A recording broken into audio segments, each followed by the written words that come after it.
Helen Yee here in Las Vegas, being joined by the one and only, the great Mr. Teddy Atlas. Now, obviously tonight the big main event goes down, Colby Covington versus Jorge Masvidal. But during fight week, Colby has expressed a lot of interest into fighting someone else he claims that he's not on good terms with, Dustin Poirier. I know you're pretty close with Dustin. Do you think that fight should happen in the future? Yeah, Dustin's a good man. And I'm sure Colby is too, but I just don't know him as well as I do Dustin. And he's been on my podcast a few times. I know him as as a decent person.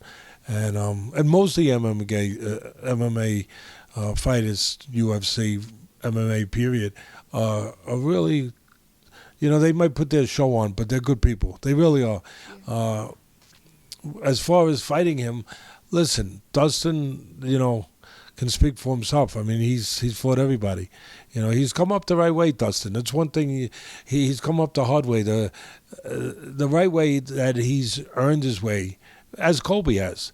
That would be a hell of a match. I mean, it really would be. They both, in some ways, people are going to feel funny when I say this, they're both the same, and they're blue-collar guys that have come up and they've fought everybody.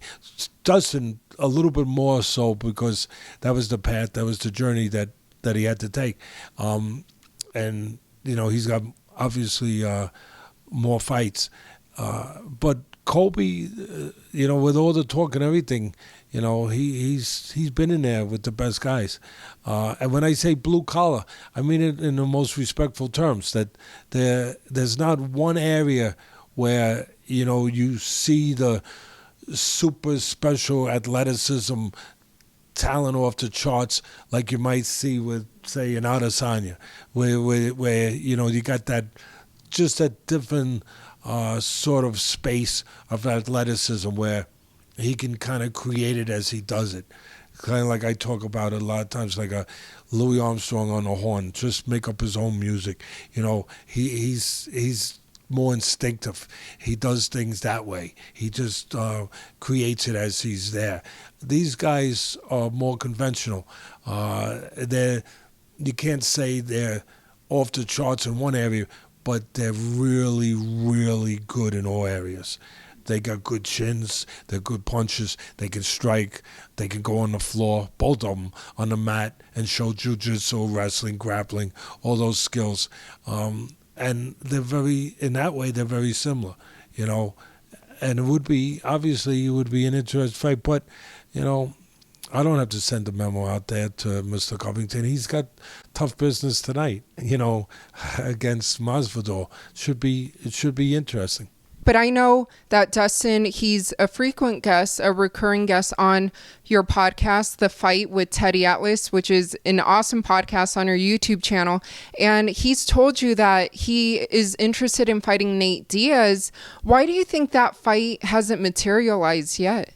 I think that fight came about opportunity at the moment. That's what made that fight a possibility, because I think there was problems with the Ngannou-Gane fight, where there was a possibility, if you remember, when that fight was for the heavyweight, unification with Gane, who had the interim title, and of course Ngannou had the title.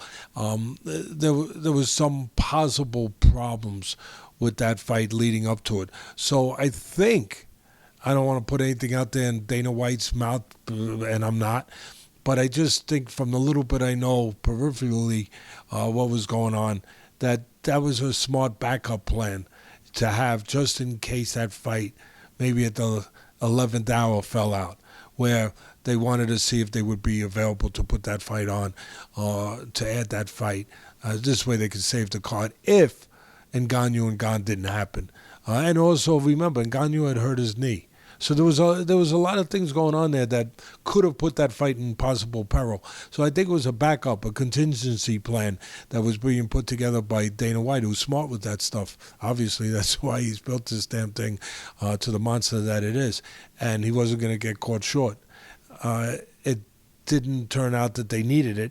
I don't know. I know Dustin had agreed to it. It was on short notice. I know Dustin had agreed to it. I know that much from our relationship with him. Nate Diaz, he's a monster too. Obviously, he's as tough as they come. He's just a fighter. We assume that he agreed to it too, but I'm not 100% sure that I could say I am with Dustin because he told us. With Nate, I don't know. But at the end, it probably didn't matter because it was probably connected to the possibility of the Ngannou-Gane fight maybe not happening. Something that should be happening next month, UFC 273, Khamzat Chimaev versus Gilbert Burns. How do you see that fight playing out? I like Chimaev, but I mean, Burns is a veteran. I liked, listen, that's the one thing. I would have to have more time to really break that fight down, but that's the one thing about UFC, why it's grown, obviously, and why Dana White has gotten it to where, it could be sold for $4 billion, is it's not a complicated formula. They put competitive fights on, where you could ask Teddy Atlas a question and he'd have to think twice about who he's picking to win because you have to think twice. Where in boxing, unfortunately, my sport, which I love, and people get mad at me, they say, "Oh, Daddy, you betrayed us. You went over to the UFC." I didn't go anywhere. Calm down. Really. But, yeah, I'm appreciating UFC and the people in it. Yeah, and I'm appreciating that every week, for the most part, they put competitive fights on where I would have to think and say, let me think about this, who's going to win. In boxing, too often, the promoters, every week, they put on fights where you don't have to think. Oh, he's winning. You asked me the same thing about a weekly boxing show. Oh, yeah, he'll win. Yeah, Joe will win. Yeah, Frank will win. Yeah, Isaac will win. I mean, I shouldn't be able to say it that fast, and I think that that's the case with this fight. And I think that's the case with most of the fights with comparing UFC and boxing. Well, what do you make of Khamzat Chimaev's rise, though, in the UFC, and do you see him as a future champion? Yeah, I do. He's got that commitment. He's got that talent, obviously, development technically, the mindset. The confidence, the mental frame.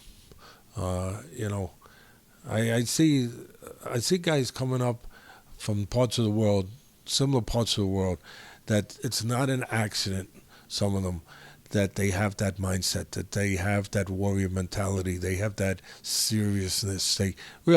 Because they come from a place that instills that, develops that, looks for that, grows that, Like maybe the greatest of all time, obviously, is subjective, but Khabib, I'm sorry.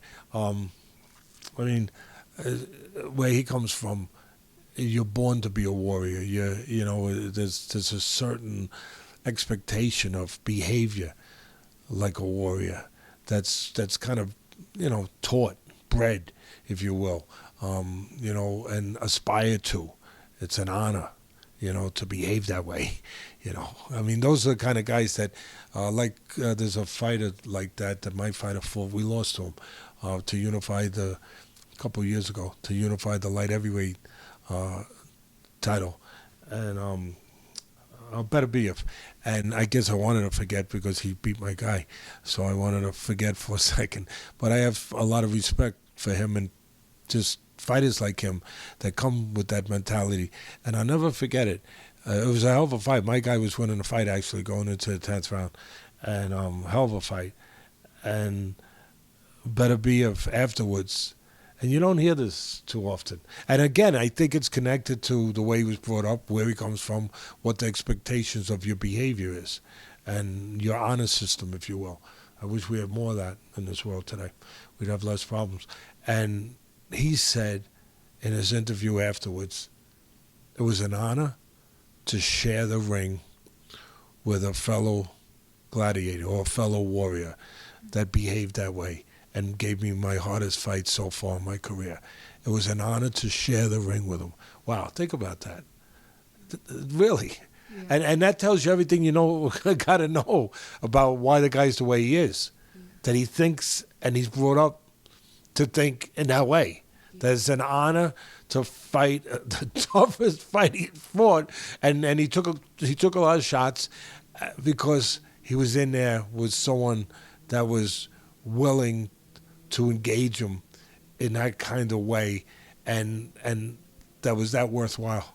That's a special person. And I look at some of these MMA fighters, some of these UFC fighters that we're talking about that are coming up, that have kind of following in that same tradition, if you will, that they same track as Khabib in that kind of way. And I see it. I see it in their seriousness, in their look, obviously in their talent, their development in talent, of their technique to go along with it, and most of all, the mental frame of, I will not be conquered.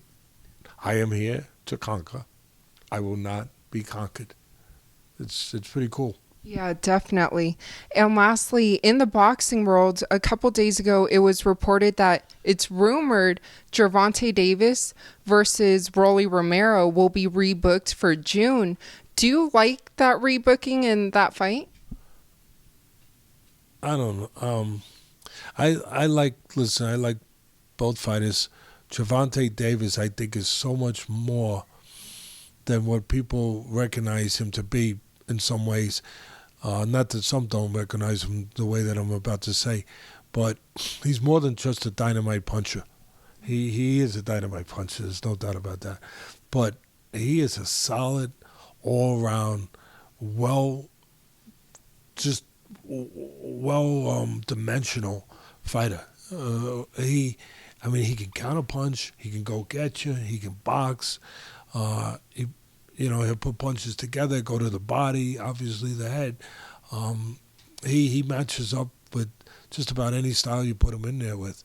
He is versatile. Besides being what I talk about, you don't get too many of those guys.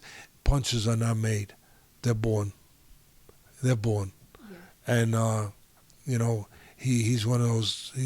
That's what he is. So I like to see him in fights with guys that can match him, not match him with power so much, but with ingenuity, with smarts, because he is a smart fighter. Because that's the only way you can really deal with a puncher like that. I mean, go back to Mike Tyson. There's the proof for you right there. When he was fighting guys that he could just hit, obviously he's demolishing them. He's running them over like a bulldozer, running over a shack. But when he was in there with the guys that obviously are tough too, but are mentally not intimidated, but guys that are good technically, that could avoid those bombs. Like Cuss said, doesn't allow you to have the delivery system to wreak havoc.